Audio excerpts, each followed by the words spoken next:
There was a time when engine power meant everything, when the thunderous roar of a V8 symbolized freedom on the open roads of America. This was the muscle car era, stretching from the mid-1960s to the early 1970s. When people think of this golden age, legendary names like the Chrysler 426 HEMI, Chevrolet LS6 454, Pontiac 455 HO, Buick Stage 1, and Ford 427 immediately come to mind. Yet hidden in the shadows of these giants were several other remarkable engines that history has nearly forgotten. They were smaller, cheaper, and never received the same spotlight, but they delivered astonishing performance to those lucky enough to own them. In today's video, we'll uncover 5 of the most underrated V8 engines from the muscle car era.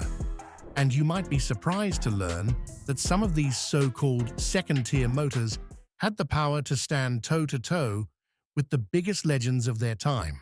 Chevrolet L79 327 V8, built from 1965 through 1968, the L79 displaced 327 cubic inches, ran an 11.0 to 1 compression ratio, and featured a high-performance hydraulic camshaft along with a 600 CFM Holley carburetor.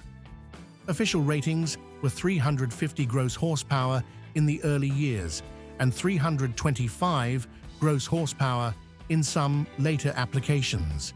Yet many experts argue this lower figure was simply Chevrolet playing with numbers, as the L79 still produced 350 horsepower in reality. What made the L79 stand out was accessibility. While Chevelle SS models with the big block L78 396 often exceeded $3,500, buyers could get a Chevelle equipped with the L79 for under $3,000. For the money, they had an engine capable of running the quarter mile in the 14-second range in stock form.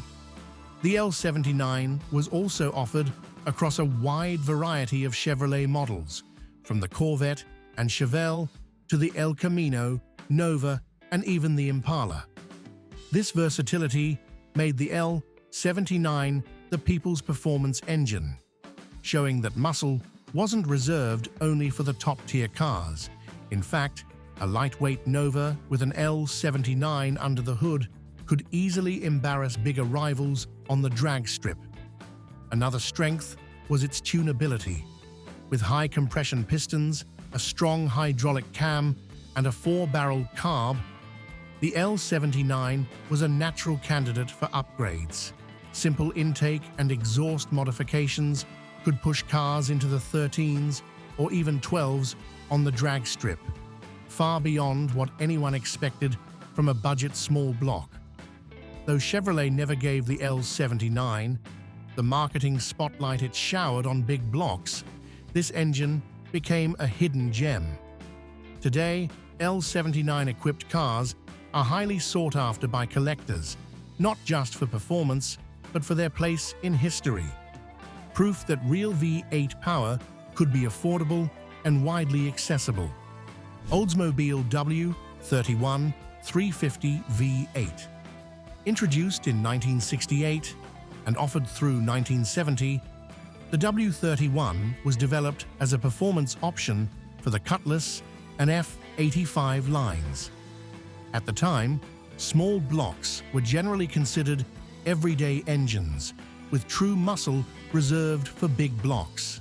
The W31 proved otherwise, with a 4.057-inch bore, 3.385-inch stroke, 10.5 to 1 compression ratio, a high-performance camshaft, and a Rochester Quadrajet 4-barrel carburetor.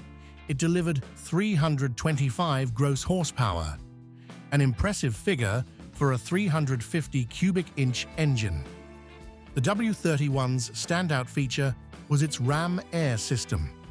The 1968 to 1969 models drew air from inlets beneath the front bumper, while the 1970 version featured fully functional twin hood scoops. This not only boosted performance, but also gave the Cutlass W31 a more aggressive look, much like the flagship 442. The 1970 also introduced an aluminum intake manifold, lighter and more efficient than the cast iron used previously. On the drag strip, the W31 held its own against big blocks. Popular hot rodding tested a 1970 W31 Cutlass and recorded a 14.62-second quarter mile. With slight tuning, it could easily dip below 14 seconds, on par with many higher-rated big block cars. Its lighter weight also gave it better handling and balance compared to heavier 442s or GTOs. Sales, however, were limited. Produced only from 1968 to 1970, the W31 was built in small numbers, making it rare even when new. Many buyers at the time overlooked it, unaware they could get near big block performance at a lower cost and with lighter weight. Chrysler 340 V8. Introduced in 1968 and produced until 1973, the Chrysler 340 was built for enthusiasts who wanted serious performance without paying big block prices. Officially rated at 275 gross horsepower from 1968 through 1971, the real output was well over 300 horsepower, according to many experts.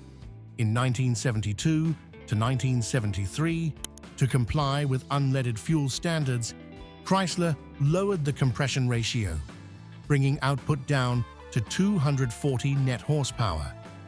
But the golden years of the 340 were without doubt 1968 through 1971. What made the 340 special?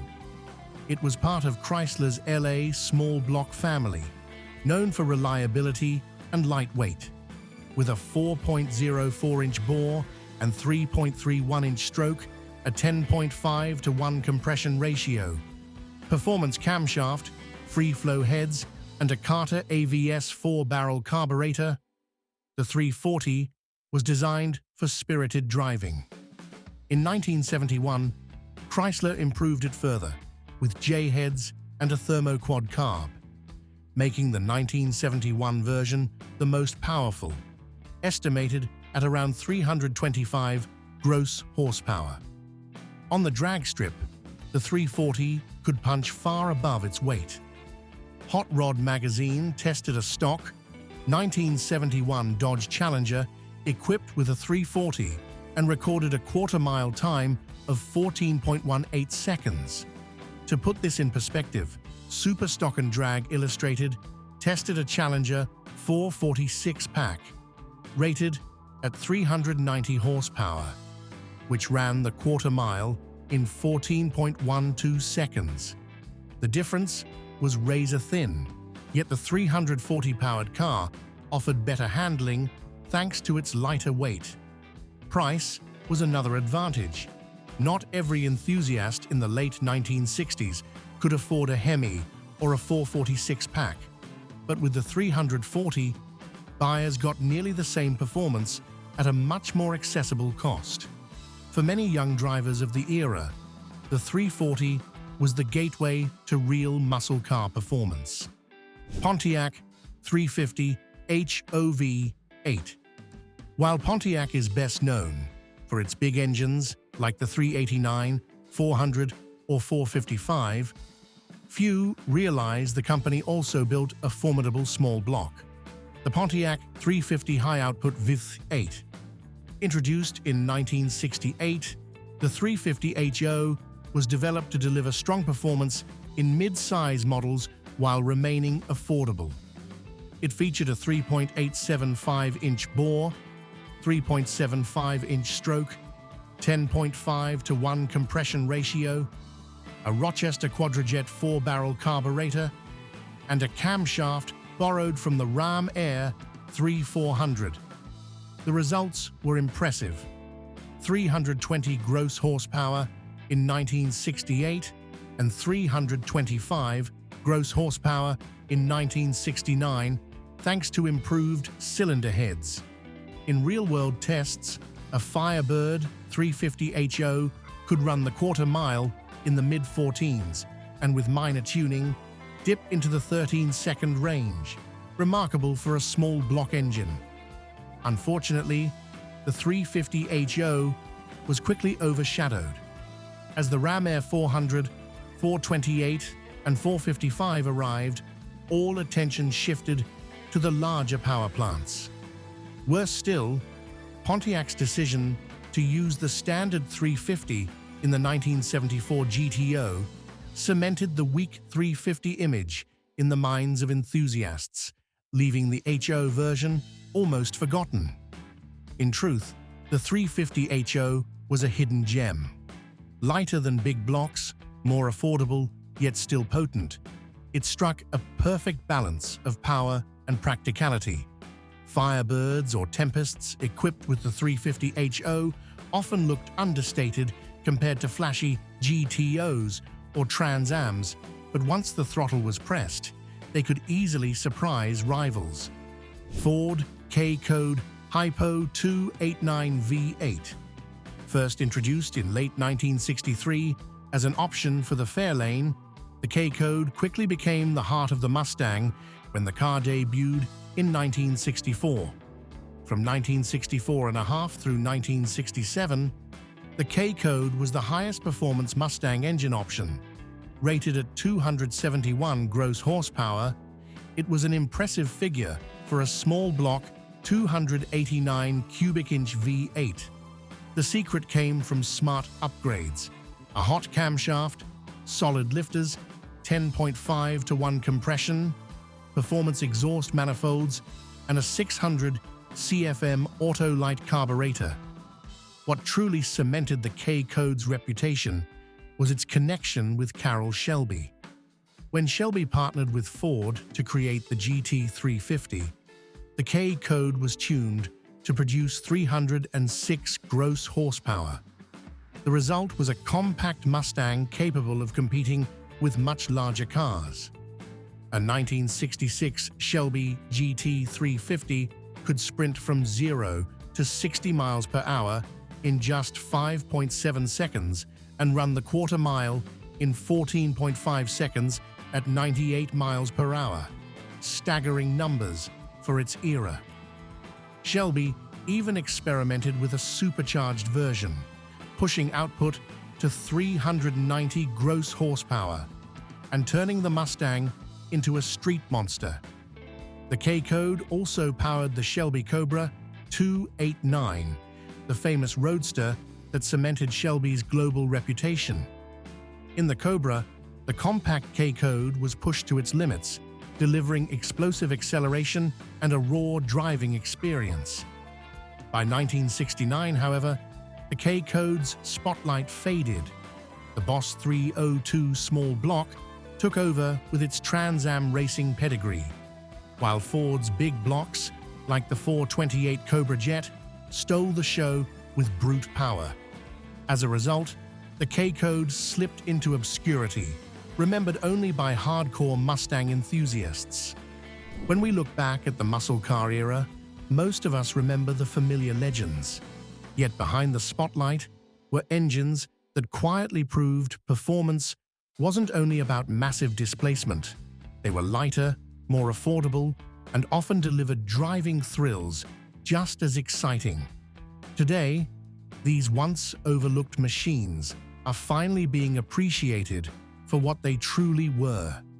They remind us that in the world of American muscle, power can come from the most unexpected places, and sometimes it's that very difference that makes them unforgettable. If you enjoyed stories like this, share your thoughts in the comments. And don't forget to hit like, subscribe, and share this video so we can continue uncovering the hidden secrets of automotive history together.